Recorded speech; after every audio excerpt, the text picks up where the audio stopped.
Sana ang laman ng puso natin ay tulad ng laman ng puso ni Jesus. Puso na marunong magmahal.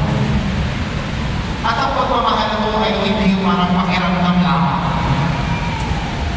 Iniisip mo ng iba na yung pagmamahal ay pakiramdam, emosyon. Hindi mo. Kasi yung emosyon, nagbabago-bago mo yan. Mabilis mo magbago. Ngayon, masaya ka, mamaya may inis ka. Ngayon, inis ka, mamaya masaya ka na. Mamaya, naiinit ka sa init. Ngayon, naiinit ka sa init. Mamaya, pagpunta ka sa airport, ako, binahawa ka na. Emotions change.